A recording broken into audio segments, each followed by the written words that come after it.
কিন্তু একই ধারে আমি আমার জ্যাঠামশাইকে পছন্দ করি আর না করি, আমার বাবা এবং আমার জ্যাঠামশাইয়ের সম্পর্ক যাই হোক না হোক, আমাকে সেটা সহ্য করে নিতে হবে।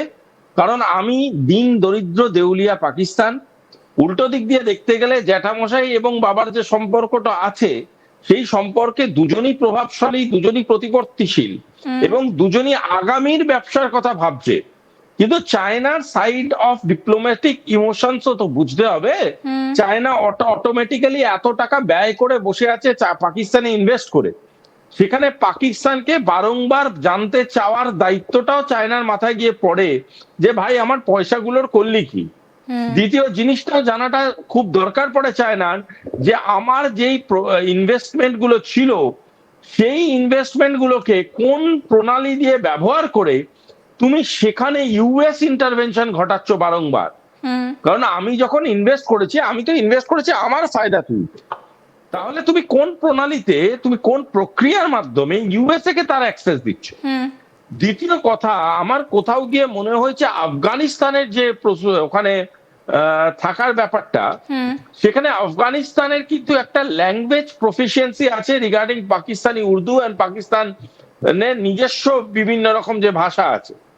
সেখানে চাইনিজদের সাথে যদি হুম আফগানিস্তান থাকে, আফগানিস্তান হচ্ছে চায়নার বিআরআই মডেল রুটের একটা অত্যন্ত গুরুত্বপূর্ণ একটা অংশ। সেক্ষেত্রে আফগানিস্তান থাকলে ভারত সরকারের কাছে সেটা অনেকটাই স্থিতিশীল একটা আশ্বাস। হুম কারণ আফগানিস্তানের সাথে আমাদের সম্পর্কটা যথেষ্ট ভালো। হুম দ্বিতীয়ত, একটা জিনিস বোঝাটা খুব প্রয়োজনীয়, সেটা হলো পাকিস্তান যদি আফগানিস্তান প্রেজেন্ট থাকে, হুম পাকিস্তান কিন্তু জানে যে পাকিস্তানের কোনো কারচুপি খুব একটা কার্যকারী হবে না, এবং সেটা কোথাও একটা গিয়ে রিভিল হয়ে যাবার চান্স আছে।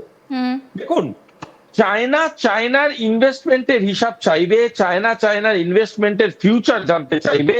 চায়না পাকিস্তানকে দিনের পর দিন বোঝাতে চেষ্টা করবে যে তাদের এবং ইউএস এর যে ক্লোজনেসটা আছে, সেটা China as a diplomatic presence পছন্দ করছে না।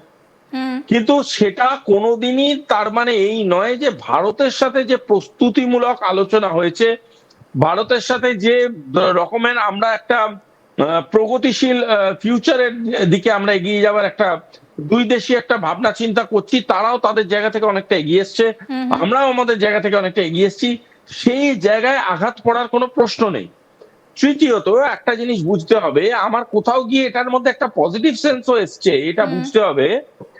বা কোথাও গিয়ে চায়না বুঝতে পেরেছে যে পাকিস্তান রাজনৈতিকভাবে এতটা ক্ষুণ্ণ একটা জায়গায় পৌঁছে গেছে যে নয় অর্থের বিনিময়ে তারা নিজেদেরকে বিকিয়ে দিতে প্রস্তুত, হুম নয় যে কোনো মূল্যে তাদের নিজস্ব যে কনফ্লিক্টটা চলছে তাতে কিন্তু পাকিস্তান বিভক্ত হয়ে যাবে। হুম যদি পাকিস্তান বিভক্ত হয়ে যায়, সেক্ষেত্রে বিআরআই রুটটা হুম খাইবার পাখতুনখোয়া এবং বালুচিস্তানের মধ্যে দিয়ে পাস করার বিপুল মানে প্রবণতা আছে। হুম সেক্ষেত্রে পাঞ্জাব প্রভিন্স বা সিন্ধ প্রভিন্স, এদের মধ্যে যদি পাঞ্জাব প্রভিন্স নাও চায়, হুম তাতে কিচ্ছু এসে গেল না। কারণ খাইবার পাখতুনখোয়া এবং বিশেষ করে বালুচিস্তানের নিজস্ব রসদ এত বেশি আছে, হুম হুম তাতে তারা বিআরআই কন্ট্রিবিউশনে খুব এফেক্টিভ একটা রোল প্লে করতে পারে। এবং যেহেতু সেই বিআরআই রুটের মধ্যে আফগানিস্তান, যেটা আমি আগেই বললাম, has a important role to play, তাই ব্রডার বিআরআই যে মাইন্ডসেট বা কনসেপ্ট আমরা জেনারেট করব, সেখানে কিন্তু পাকিস্তান অ্যাজ এ প্রভিন্স না থাকলেও আগামী দিনে বালুচিস্তান বা খাইবার পাখতুনখোয়া বা সিন্ধ, হুম এরা থাকতে অবাক হওয়ার কিছু নেই। হয়তো পাকিস্তান ফুললি না থাকলেও টুকরো হয়ে থাকতে পারে। হুম অপরন্তু আরেকটা কথা বোঝা খুব প্রয়োজনীয়, বাংলাদেশের যেভাবে মুভমেন্ট ঘটছে তাতে পাকিস্তান যেভাবে ইন্টারেস্ট নিচ্ছে, হুম হুম এটা পরিষ্কার যে পাকিস্তান চুক্তি সই করছে এবং পাকিস্তান বলছে বাংলাদেশে বিজনেস অপরচুনিটি এবং বিভিন্ন রকম ট্রেড অপরচুনিটি ক্রিয়েট করব। হুম একটা অদ্ভুত ঘটনা, যেখানে দুই ভিখিরি একজন আরেকজনকে টাকা ধার দেওয়ার গল্প শোনাচ্ছে। এবার এখানে বুঝতে হবে যে পাকিস্তানের কাছে যে টাকাটা আসছে বা পাকিস্তান যে টাকাটার গল্প শোনাচ্ছে, হুম সেটা কিন্তু সিআইএ প্রমিসড বা ইউএসএ প্রমিসড হলেও হতে পারে, যদিও আমাদের কাছে কোনো প্রমাণ নেই। হুম সেই রকম যদি হয়ে থাকে, চায়নার কাছে কিন্তু এটা মোটেই কমফোর্টেবল খুব একটা ডিসকাশন বা ফোরাম নয়। তাই জন্য চায়না পরিষ্কার তাদের স্ট্যান্ডটা বোঝাবার জন্য বারংবার পাকিস্তানের সাথে কথা বলবে, নেগোশিয়েট করবে এবং ডিসকাস করবে। এটা খুবই একটা স্বাভাবিক অ্যাটিটিউড অফ ডিপ্লোমেসি। ভারতবর্ষ এই ব্যালেন্সটা সম্বন্ধে আগেই অবগত ছিল এবং ভারতবর্ষ খুব ভালো মতো জানে এই ধরনের যে ডিপ্লোমেসিটা তারা করার চেষ্টা করছে সেটা as a whole clean up করতে খুব সহযোগিতা করবে। আমরা যদি সবাই নিজের বাড়িটার সামনেটা পরিষ্কার রাখি, অ্যাজ এ হোল পাড়াটা পরিষ্কার হবে।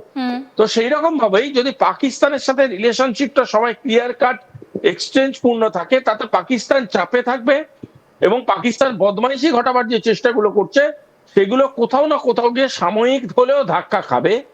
তৃতীয়ত, তাদের যারা এখনকার স্পন্সর সেই আমেরিকা কোথাও গিয়ে ভাবতে বাধ্য হবে যে বিআরআই যেটা কিনা আগামী পৃথিবীর ইকোনমিক রুট হতে চলেছে সেইখানে পেনিট্রেট করাটা তাদের কাছে আরো কঠিন হয়ে উঠছে।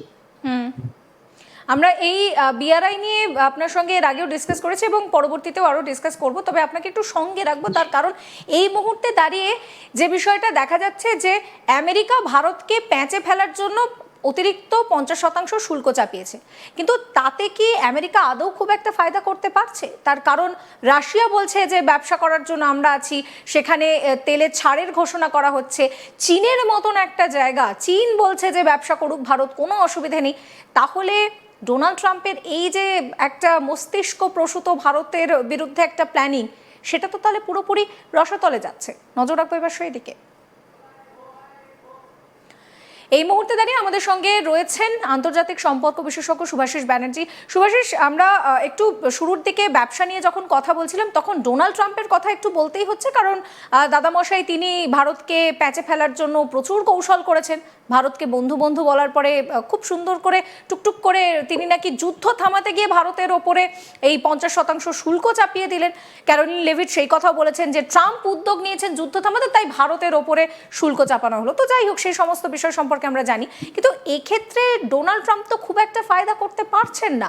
রাশিয়া বলছে ভারতকে ব্যবসা করার কথা, চীন বলছে ভারতকে ব্যবসা করার কথা। আমরা জানি যে চীন খুব একটা ভালো বন্ধু এককালে ছিল না, কিন্তু রাশিয়া তো থ্রু আউট ভারতের খুব ভালো বন্ধু। তো এখন যখন ইকুয়েশন চেঞ্জ হচ্ছে, তাহলে তো ট্রাম্প খুব একটা ফায়দা করতে পারলেন না। দেখো, সাম্প্রতিককালে এরকম আমরা বহু ঘটনা জানি, যেই জিনিসটা নিয়ে খুব নেগেটিভ আলোচনা হয় সেই জিনিসটা টিআরপি বেড়ে যায়। যদি কেউ বলে যে এই বইটা পড়ো না, এই ছবিটা দেখো না, এই এই এই জায়গায় ঘুরতে যেও না, সেই জায়গাগুলো নিয়ে কিন্তু এতটাই টিআরপি বেড়ে যায় যে তাতেই মানুষের ভিড়টা বাড়ে বেশি। সেই রকমই একটা উদাহরণ হচ্ছে এই এই এই ঘটনাগুলো যেগুলো ঘটছে। একটা জিনিস বোঝো, আগামী পৃথিবীটায় BRI is going to be very important, সেটা ভারতও জানে এবং সেই